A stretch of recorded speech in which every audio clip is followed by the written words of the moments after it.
Hey guys, welcome back to another tutorial. This time I'll be going over secondary facial controls. So let's get stuck in. I have a quick example here. A secondary control, for example, this little sphere here is my secondary control.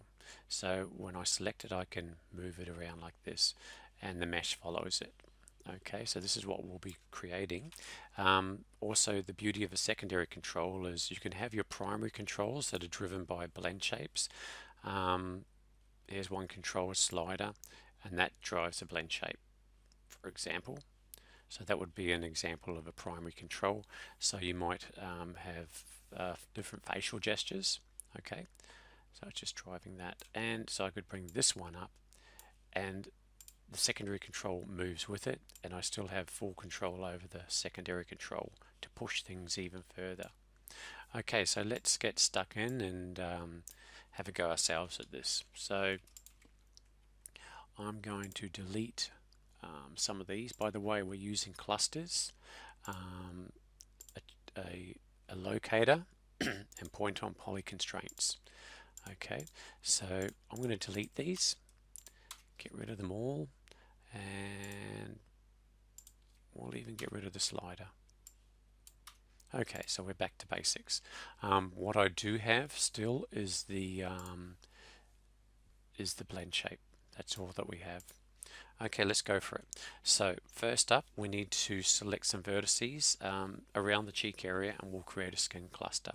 So to do that, I right click, I'll select this one, I'll propagate out my selection, about that much, that'll do, and I'm going to go deform cluster. Now I've got this little C in the middle here, and that is a cluster. And what we need to do is smooth that cluster out a bit. It's just too harsh. So we'll go back in, I'll select the mesh this time, I'll go deform, and we come right down towards the bottom, cluster options. And I'm going to flood this a few times with smooth selected. So I'll go flood, flood, flood, like that. I'll close that. Now I'll test that cluster again and see what we get. That's a lot smoother. Fantastic. Okay, that's nice. Let's actually, we'll call this one here cheek cluster. I like to name everything as I go along. Next up, we need to create a locator. Create locator, and we will snap the locator to the vertex, holding V and snap. There we go. If I zoom in here, you can actually see that locator is now snapped to that vertex. And I'll name this one here cheek lock. Okay, fantastic. Now what we want to do is constrain that locator to that vertex. To do that, right click on the mesh and go vertex, grab the center vertex there, and in your channel box, in your outliner, select the cluster as well. So we've got both the vertex and the cluster. Sorry, not the cluster. I'm going to undo that. We want the vertex and the locator, not the cluster. And then you need to go deform, constrain, and point on poly constraint. Go to options, make sure maintain offset is on, and go add. Now you should be able to test this by perhaps grabbing the cluster and just moving it, and there you go. The locator is conforming to the mesh. Okay, so next up, guys, we want to break the actual the connection of the cheek locator's rotational values. So I select the locator, and over here on the right, I'll select all my rotational values because we really don't need those. Right click and go break connections. Boom. And you could bring that back to 0. So there you go. Broke the connections of our rotate values on the locator.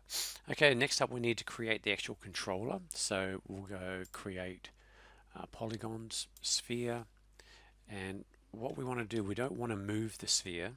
We leave it at its world origin. Okay, it's over here.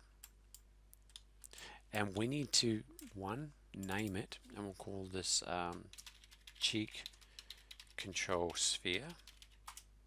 And we need to group this to itself twice. So we go Control G, Control G. And if you open up the group in the outliner, there they are. So that first group, we'll call this reverse.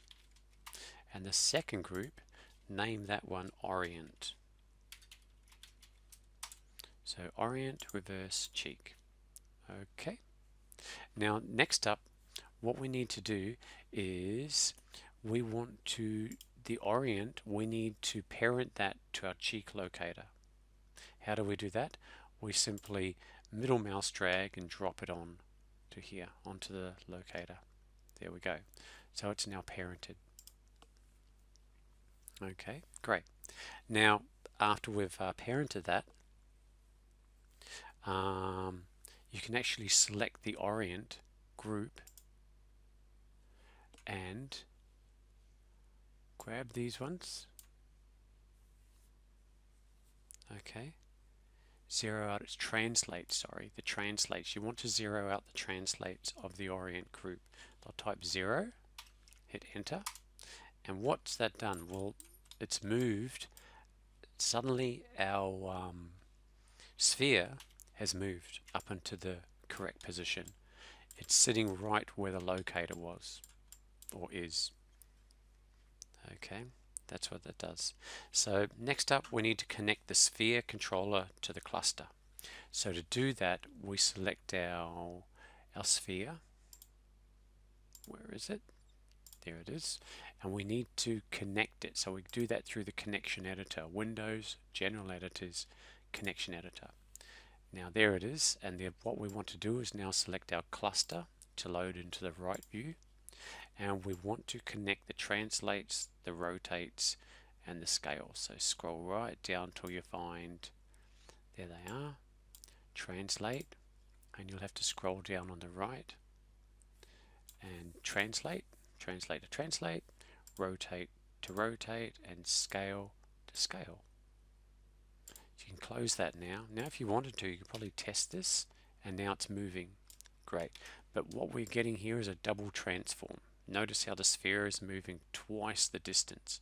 We want the sphere to stick to the skin. So that is a double transform. Now to get rid of the double transform, we need to select the sphere and shift select the reverse group, and we move into our hypershade. Click your hypershade, and in here, I'll just get rid of those.